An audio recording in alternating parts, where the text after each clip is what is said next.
한덕수 대통령 권한대행의 탄핵 소추안 오늘 오후 국회에서 통과됐습니다. 대통령 권한대행의 탄핵안이 가결된 것 헌정사상 최초이고요.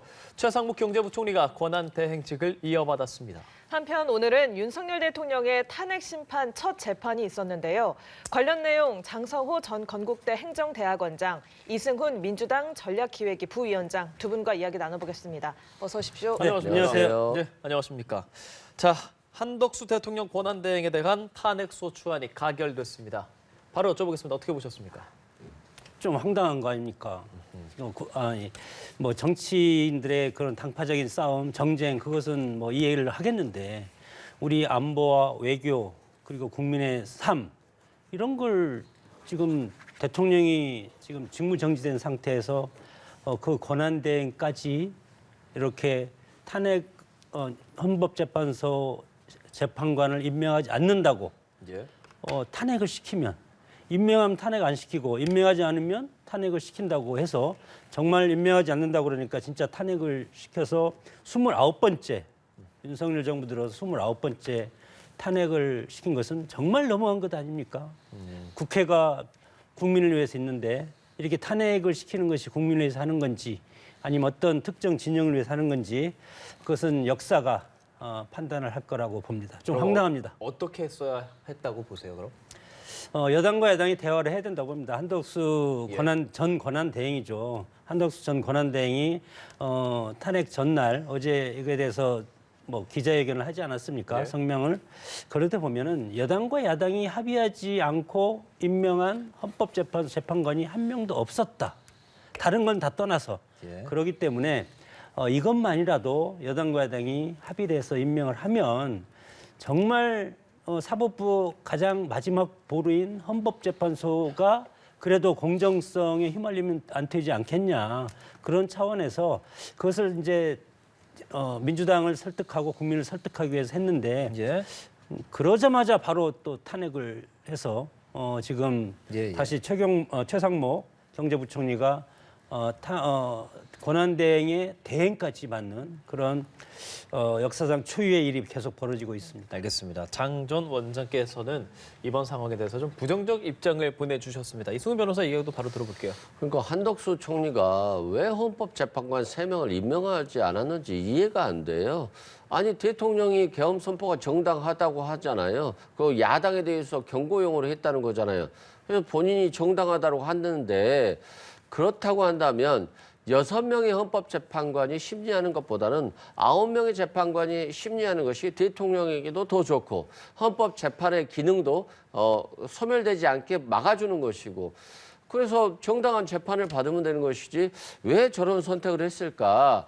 저는 윤석열 대통령과 맞지 않았다 이런 말씀드리고요. 자꾸 여야 합의가 없었다라고 하는데 추경호 원내대표하고 박찬대 원내대표가 이미 헌법재판관 3명에 대해서 국회에서 인사청문회를 거치고 그리고 나서 의결하기로 했던 거예요. 그래서 여야 합의가 없었다. 이것도 말이 안 되는 것이고요. 대통령이 검찰총장 시절에 항상 그랬잖아요. 법무부 장관 보고 자신은 부하가 아니다. 그러면 한덕수 총리도 마찬가지예요. 부하가 아닙니다. 대통령이 말도 안 되는 그런 괴이한 계엄을 하려고 했을 때 막아야 되는 것이 국무총리이지 대통령의 뜻을 받드는 게 부하가 되는 국무총리가 아닌 거거든요. 이번에도 마찬가지죠. 대통령이 사법부를 무력화시키려고 했고 국회의 계엄 선포 요구권을 무력화시키려고 했다라고 한다면 잘못된 것이잖아요. 그러면 한덕수 총리도 헌법재판기관을 무력화시키면 안 되잖아요. 그러면 당연히 재판관들을 임명했어야 되는 것인데 국회 소추 권한 몫에 그냥 형식적 임명밖에 하면 되는 것들을 왜 하지 않았을까? 그래서 저런 국가적 혼란을 일으켰을까?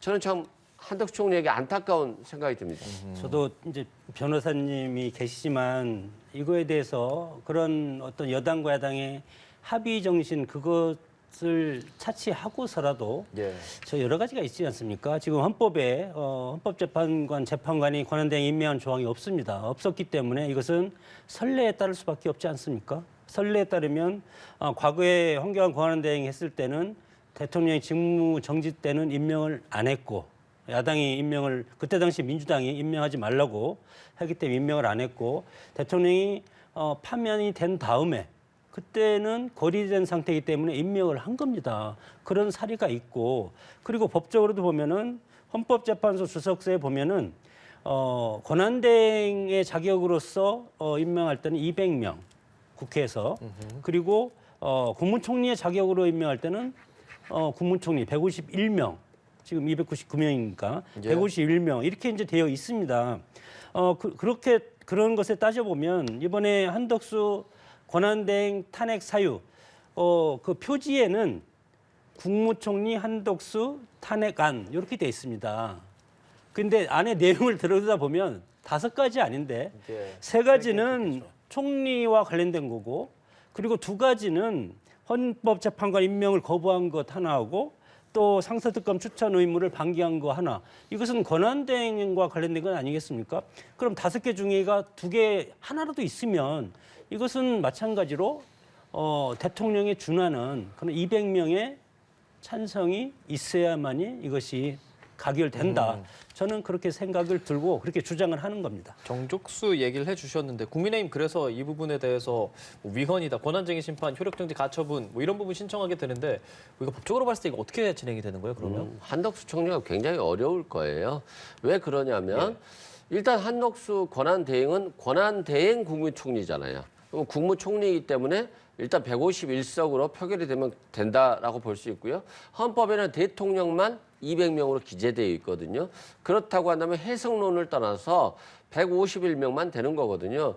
그래서 우원식 국회의장이 151명으로 직무를 정지시켰고요. 그런데 이제 여기에 대해서 권한쟁의 심판과 직무 정지에 대한 효력 정지 가처분 신청을 했잖아요. 결과적으로는 헌법재판소에서 심판하는 거거든요. 예. 근데 헌법재판소 입장에서는 사무처장도 헌법재판관 지금 한덕수 총리가 임명할 수 있다. 그리고 대법원도 마찬가지다. 헌법 기능을 무력화시키면 안 된다라고 얘기를 했어요. 그렇다고 한다면 당연히 한덕수 권한대행이 헌법재판관을 임명하는 것이 합헌적인 행위죠. 그렇기 때문에 헌법재판소에서 이 경우에 대해서 직무 정지를 가처분으로 인해서 효력을 정지시킨다거나 권한쟁의를 받아들여준다는 것은 굉장히 어려운 일이기 때문에 결국에는 한덕수 권한대행이나 국민의힘에서 뭐 승소할 가능성은 거의 없다고 보여집니다. 예, 뭐 이 내용과 관련해서는 헌재 판단 앞으로도 좀 지켜봐야겠고요. 자, 이렇게 헌정사상 처음으로 권한대행의 대행 최상목 부총리가 바로 이어서 맡게 됐습니다. 최 부총리는 대국민 담화에서 무거운 책임감을 느낀다라면서도 본인의 역할이 제한적일 수밖에 없다 이렇게 이야기를 했는데 이 내용 어떻게 봐야겠습니까? 뭐 그 전에 최상목 부총리가 탄핵을 한덕수 권한대행 탄핵하기 전에 또 성명을 또 발표한 게 있습니다. 그때 이제 한 말이 이겁니다. 안보, 경제, 치안 그리고 국민의 안위와 일상을 흔들리지 않도록 전력을 다하겠다. 그것은 기본적으로 이제 책임자 입장에서 그렇게 할 수밖에 없는 것이고 여기에서 중요한 것이 역할에 제한적일 수밖에 없다. 예. 이것은 지금까지 한덕수 국무총리 한덕수 권한대행과 같이 국무위원으로서 같이 의견을 같이 해서 지금까지 오지 않았습니까? 그렇기 때문에 이거에 대해서 그러면 나는 이거에 대해서 그러면 한덕수 전 권한대행이 이거에 대해서 임명을 하지 않았는데 예. 나는 그러면 임명을 하겠다. 어떤 명분으로 합니까? 그럼 지금까지 국무회의에서 여기에 대해서 토론하고 하는 것이 다 무효가 되는 것 아니겠습니까? 그렇기 때문에 최상목 새로운 권한대행의 권한대행도 마찬가지로 역할이 제한적일 수밖에 없다는 것은 임명을 할 수가 없을 겁니다, 아마. 그것이 100% 같고 이 와중에 이렇게 돼서 이제 민주당과 삿발 싸움하고 민주당이 또 상당히 큰 여러 가지 다수의 힘으로 압박을 가하지 않겠습니까? 그렇게 되면 핫술 탄핵을 하면 또 탄핵을 당할 수밖에 없는 것이 우리의 공직자의 이제 어떤 숙명이라고 생각이 들고 그런 사이에 한덕수 국무총리가 지금 뭐 좀 전에 헌재 권한쟁의 심판하고 가처분 예. 이것이 올라갔는데 예. 그러면 이것이 이제 심리 중에 헌재에서는 지금 윤석열 대통령 또 이 심리를 하고 있지 않습니까? 그렇죠. 그렇기 때문에 한덕수 권한대행의 권한쟁의 심판과 가처분 심리를 먼저 할 수밖에 없습니다. 현재 입장에서는. 그렇기 때문에 그만큼 윤석열 대통령의 탄핵 심판은 뒤로 밀려질 가능성이 상당히 크다고 봅니다.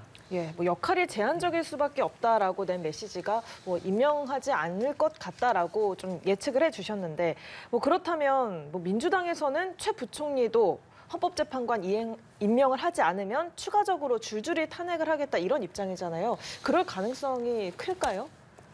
가능성을 배제할 수는 없죠.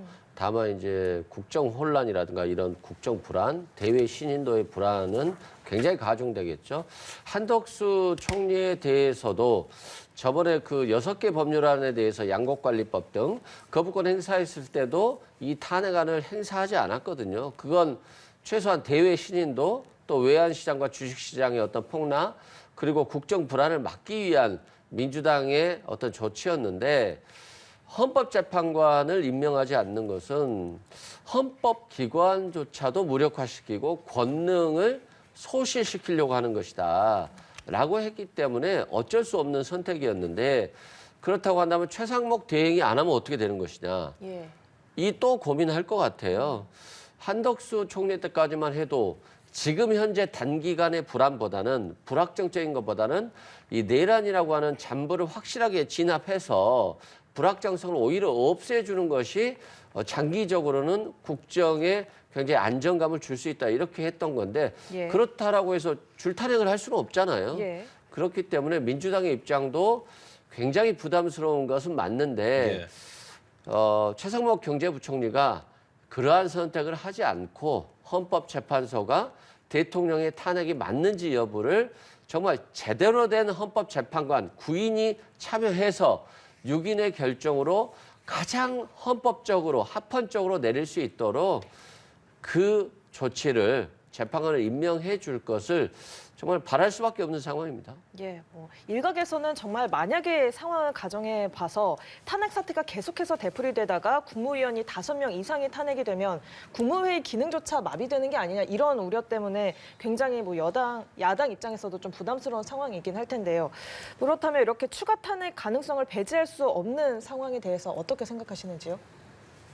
민주당이 정말 수권 정당이고 국민과 국가의 미래를 생각하고 지금 헌법이 정지된 상태는 아니지 않습니까? 무정부 상태가 아닌데 만약에 정말 줄탄핵이 돼서 뭐 시중에는 그렇습니다. 민주당이 모든 것을 탄핵에 의존한다고 해서 탄핵 만불설이라는 그런 것도 시중에 돌던데 그렇게 된다면 민주당이 수권 정당이고 원내 일당입니다. 원내 일당이 정부를 국무회의 의결조차 못하게 하면 국민의 모든 생활이라든가 법정 시스템이 완전히 수도되는 겁니다. 그렇게 되면 무정부 상태가 되는 건데 과연 그렇게까지 만들 수 있는 힘과 배짱이 있는 것인지 저는 상당히 묻고 싶고 설마 근데 지금 우리가 상황을 보면 모든 게 다 지금 처음 겪는 겁니다. 예.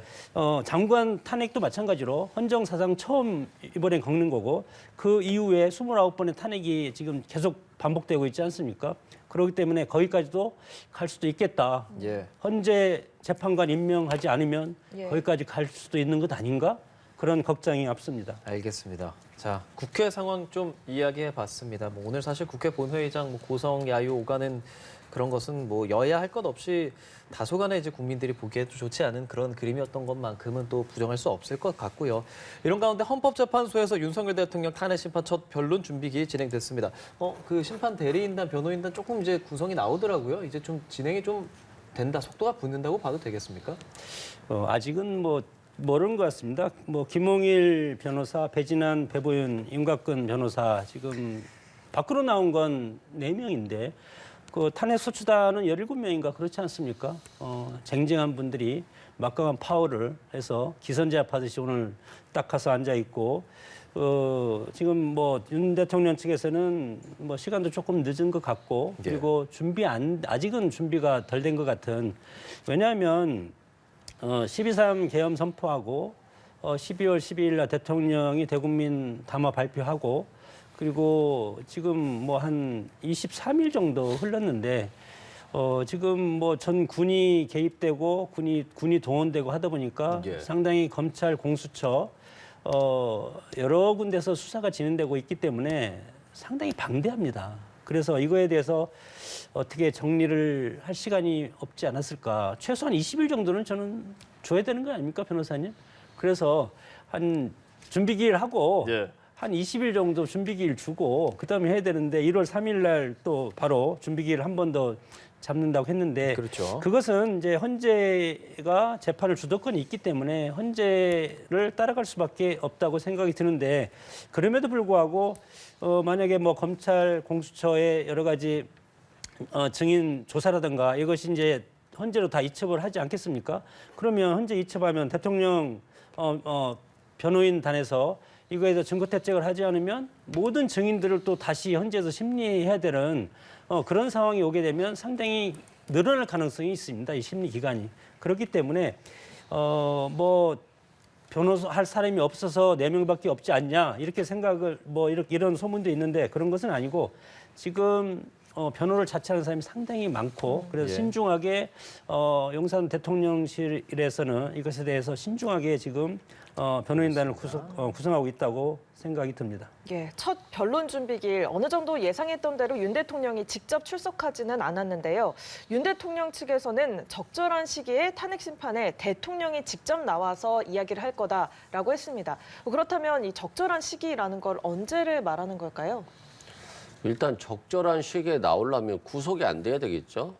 근데 언제 구속될지 몰라요. 그래서 적절한 시기를 대통령이 쉽게 판단하기는 어려울 것이다 이런 말씀 드리고요. 공수처가 29일 날 소환 요청을 했기 때문에 만약에 그때도 나가지 않는다라고 한다면 체포영장이 발부될 가능성이 있고요. 그리고 나서 이 헌법재판 같은 경우에도 겹치는 거잖아요. 예. 그렇다고 1월 3일이니까 그 전까지 체포영장이 안 나와야 될 것인데 그렇다고 한다면 공수처에 이번에도 소환장을 받지 않았더라고요. 그래서 아마도 대통령이 변호인단을 통해서 대통령실과 이 소환 일자에 대한 조정이 되지 않는다라고 한다면 공수처장도 대통령에 대해서 뭐 최고의 예우를 해야 된다, 뭐 남은 얘기다라고 하지만 그렇게 쉬운 얘기는 아닐 거예요. 국민의 압박이 있기 때문에 결과적으로 날짜를 잡아야 되는 측면이 있어서 검찰 수사, 공수처 수사와 예. 헌법재판의 출석 여부는 가려질 것이고요. 또한 대통령이 헌법재판소에 나와서 예. 직접 자신의 의견을 표명하면 헌법재판관들이 대통령의 주장에 너무 황당해해서 오히려 헌법재판이 신속해지고 그 탄핵 결정이 더 쉬워질 것이다. 이런 의견들이 굉장히 많아요. 그래서 대통령이 기존과 같이 국민에게 담화를 발표했듯이 자신은 정당한 계엄 선포였고 국회에게는 뭐 군인들이 간 것은 경고용이었고 선거관리위원회를 간 것은 부정선거를 확인하기 위한 것이었고 이런 것들 다 정당화하고 있는데 그런 정당화 주장을 또 한다라고 한다면 오히려 대통령에게 굉장히 불리한 결정이 더 신속하게 나올 수밖에 없을 것이다라고 생각됩니다. 그러니까 구속에 대해서도 잠깐 언급을 또 해주셨어요. 사실 출석 요구서 말씀해 주신 것처럼 지금 우편물 3차 수령을 안 했거든요. 29일 10시로 지금 출석 일자 다음 돼 있는데 출석할 가능성도 좀 있다고 보세요? 뭐 예. 지금 공수처가 내란 수사를 사실은 하지 못하게 돼 있지 않습니까? 그리고 공수처에서 지금 출석 요구를 계속하는 것은 기관의 경쟁, 수사 경쟁이 있다고 봅니다. 검찰에서 일로 넘겼기 때문에 공수처에서는 검찰이 넘긴 수사권을 행사해야 된다는 그런 압박감이 있기 때문에 소환 조사를 계속하지만 공수처에 만약에 뭐 체포영장을 청구하거나 대통령이 가서 조사를 받을 때 예. 정말 만약 체포영장이 한다고 하더라도 48시간 내에 공수처에서 48시간 내에 수사를 해서 이거 대통령에 대해서 구속영장 청구할 수 있는 그런 지금 능력이 저는 없다고 봅니다. 그리고 검사 자체, 수사관 자체가 지금 아주 부족한 상태고 그리고 검찰에서 이첩된 것이 아직 많이 없지 않습니까? 이런 상황에서 지금 3차 소환 통보를 한 것은 앞으로 4차까지도 소환 통보할 가능성이 상당히 크고 그 다음에 가서 뭐 체포영장 하겠습니까? 저는 뭐 그런데 서면 조사라든가 예. 그런 걸 할 수 있는 것이 지난번에 공수처장이 국회에서 한 발언을 보면 아직 멀고 멀었다 그렇게 얘기하지 않았습니까? 그렇기 때문에 구속영장은 생각하지 않는 것 같고 어떤 식으로든 하기는 해야 되지만 조사 방법에 있어서 방문 조사라든가 서면 조사라든가 이런 것도 아마 생각할 가능성이 크다고 봅니다. 예. 자, 그런데 좀 추가적으로 좀 질문을 드리고 싶은 거는 변호인단 측에서 헌법재판소 서류 송달 절차가 부적법하다 이렇게 이야기를 하고 있잖아요. 왜 이렇게 이야기를 하고 있을까요? 뭐 그냥 주장은 할 수 있을 거예요. 받아들여지기는 어려울 거지만요. 일단 헌법재판소에서 발송 송달을 했잖아요. 예. 윤석열 대통령이 발송함과 동시에 효력이 발생한 도달된 걸로 봤거든요. 예. 근데 이건 이제 그만큼 헌법재판소가 빨리 진행하겠다는 건데 원칙적으로 보면 우편으로 송달을 하잖아요. 예. 근데 안 받으니까 전자문서로 송달했는데 그것도 안 받으니까 직접 가서 그 경호원한테 놔두고라도 올 수 있는 거잖아요. 이건 유치 송달이라고 하는데요. 이것 전체를 다 부정했어요. 다 하지 않았어요. 그러면 헌법재판소는 보냄과 동시에 송달되는 발송 송달 또는 공시 송달을 택할 수 있어요. 공시 송달은 한 2주간의 시간이 필요하고 뭐 신문이라든가 여러 가지 법원 공보라든가 여러 가지 방법을 택하거든요. 근데 2주간의 기간을 대통령에게 주지 않겠다라고 해서 방송 송달을 택한 거고 여기에 대해서 그 결정을 한 게 헌법재판관이 전원이 결정을 한 거거든요. 그런데 여기에 대해서 뭐 이유가 있다라고 해서 결국에는 탄핵 심판도 헌법재판관이 하고 탄핵 결정도 헌법재판관이 하기 때문에 예. 대리인들이 그냥 뭐 절차적 흥결을 주장하면서 얘기는 할 수 있지만 그만큼 내란에 대한 정당성이 인정되지 않기 때문에 다른 곳에서 조금 태클을 걸듯이 이렇게 이의를 제기한 게 아닌가 싶습니다. 예. 자, 이런 가운데 검찰 특수부는 계엄 사태 관련 인물 가운데 처음으로 오늘 김용현 전 장관을 구속 기소했습니다. 자, 이 혐의 가운데 내란 중요 임무 종사, 그러니까 이 행위가 내란죄 구속 요건이 폭동에 해당한다고 보고 있는 건데 또 김 전 장관 측은 검찰의 기소 내용이 픽션이다 이렇게 이야기를 하고 있거든요. 이 상황 어떻게 보고 계세요? 그것은 양쪽의 말을 들어봐야 됩니다. 검찰이 발표한 거 저도 아까 TV 자막을 보고 보도 내용 보고 깜짝깜짝 놀란 게 이것이 정말인가? 대통령이 저 정도까지 얘기를 할 수 있을까? 그러면 그것에 대해서 검찰이라든가 진술, 증거로만 되는 것이 아니고 증거가 있어야 되지 않겠습니까? 양쪽 말을 들어봐야 된다고 보고 더불어민주당 내란 진상조사단의 발표 저런 식으로 했습니다. 현장 가서 인터뷰도 하고 여러 가지 했고 그리고 오늘 발표된 걸 보면은 신문사항에 포함되지 않은 것도 있는 것 같고 또 형사소송법상 보면은 공소장을 오늘 유출이 된 거 아닙니까?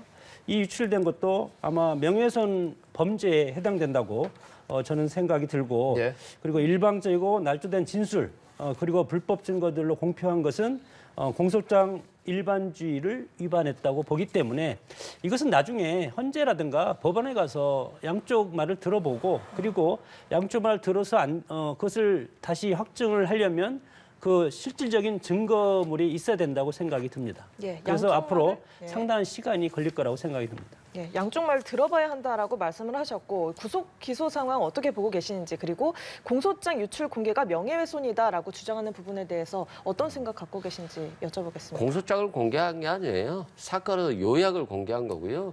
과거에 뭐 이재명 대표에 대했던 아니면 다른 분들에 대했던 요약을 해서 발표했고요. 특히 이건 김용현 전 장관에 대한 요약서예요. 그래서 이건 전혀 문제가 될 게 없을 것으로 보여지고요. 기소 전에만 피의 사실을 공표하면 안 되는 것이지 기소 이후에는 피의 사실 공표죄가 성립이 안 됩니다. 그리고 김용현 전 장관에 대한 기소를 통해서 정말 윤석열 대통령이 무모한 사람이구나. 좀 이해할 수 없는 분위기라 이런 생각을 했던 게 뭐 대통령은 지시 안 했다고 하지만 이진우 수방사령관이 총을 쏴서라도 문을 부수고 들어가서 국회의원들 끌어내라고 한 거잖아요. 그리고 또 도끼를 써서라도 문을 부수고 들어가서 끌어내 이런 얘기들을 이진우 수방사령관이나 또는 곽종근 특수사령관이 얘기를 한 거예요. 아니 이분들은 대통령과 계엄을 모의했던 분들이고 계엄을 가장 실행한 군 중요한 장성들이잖아요. 이분들이 굳이 뭐 거짓말까지 하겠습니까? 그리고 이분들이 자백하게 된 계기는 이분들이 대통령의 지시를 받고 그 밑에 있는 단장이나 뭐 특수단 단장이라든가 정보사령관 등 밑에다가 지시를 한 거예요. 그분들의 지시를 받은 사람들이 이런 수방사령관, 여인영 방첩사령관, 특전사령관의 지시를 받고 나는 한 거다라고 하니까 그러면 이 사람들이 대통령이 시킨 거다라고 한 거거든요. 그렇기 때문에 이 말 자체로서 뭐 유죄 입증에는 전혀 문제가 없을 것 같고 파면에도 문제가 없을 것 같은데 문제는 대통령이 지금 선택하는 것은 최대한 시간 끌기, 버티기인데 그 시간 끌기와 버티기를 통해서 국민이 얻어질 수 있는 건 뭘까? 아무것도 없을 것 같다 이런 생각이 듭니다. 뭐 조금 전에 이게 뭐 사실관계라든지 이런 부분 뭐 충분히 말씀하신 네. 것처럼 짚어봐야 합니다. 다만 지금 이제 언론에 보도가 되고 검찰에서 이렇게 적시를 것은 맞기 때문에 이 내용에 대해서 뭐 일단 내용만 봤을 땐 사실 이런 내용이 있었어 싶은 것들이 있거든요. 네. 어떻게 좀 생각하세요? 그런 것이 나중에 이제 또 김용은 전 장관도 뭐 법정에 나와서 또 진술을 하지 않겠습니까? 이것은 검찰이 조서를 꾸몄는데 이 조서 내용에 대해서 지금 나온 것이고 그리고 이제 정식으로 재판이 진행되고 그리고 양쪽 변호인단에서 김용 전 장관 변호인도 이거에 대해서 브리핑을 하지 않겠습니까? 사실은 검찰이 이런 얘기를 하는데 이것은 사실과 다른 날조된 것이다. 이렇게 이제 얘기를 할 수도 있지 않겠습니까? 그렇기 때문에 이 검찰의 공소 내용은 나중에 재판을 통해서 가봐야 안다고 저는 생각이 들고 그렇게 봤을 때는 그러면 이제 뭐 좀 전에 제가 말씀드렸지만 증거주의를 채택하고 있지 않습니까? 물론 모두가 다 비화기를 썼기 때문에 녹취 내용은 없을 겁니다. 다만 이것에 대해서 이제 통화 내역이라든가 이런 걸 통해서 간접 증거가 될 수도 있는데 그것에 대해서는 제가 법조인이 아니기 때문에 그래서 법원에서 어떻게 판단할지는 모르겠습니다. 제가 뭐 민간인 신분에서 법조인 아닌 신분에서 보면은 명확한 뭐 녹취라든가 녹취도 합법적인 녹취가 있고 본인이 녹취하면 그것이 이제 가능하지 않습니까? 그렇기 때문에 그런 합법적인 녹취라든가 이런 것이 있어서 입증이 돼야만이 되는 것이고 그런데 이 계엄 비상계엄과 관련해서는 계엄법 위반이 상당히 많이 나올 수가 있습니다. 다만 제가 근데 여쭤보고 싶은 이제 건 어쨌든 이런 것들 증언이 나온 거잖아요. 네네. 그런 증언의 내용에 대해서 어떻게 생각하시는지 좀 여쭤보고 싶은 거거든요. 아니, 어떻게 그렇게- 입증되느냐보다는 아니 그렇게 대통령이 그렇게 얘기하면 그건 큰 문제죠. 사실 예. 어떻게 총으로 쏘라고 그럽니까? 아니 과거에 전두환의 5.17 광주 민주화운동도 마찬가지로 발포 명령자가 누구냐 그것에 대해서 상당히 논란이 많지 않았습니까? 예. 그런 것이 있으면 그거에 대한 합당한 책임을 져야 된다고 봅니다. 예, 알겠습니다. 예. 장성호 전 건국대 행정대학원장과 이승훈 민주당 전략기획위 부위원장 두 분과 함께 말씀 나눴습니다. 오늘 말씀 잘 들었습니다. 고맙습니다. 고맙습니다.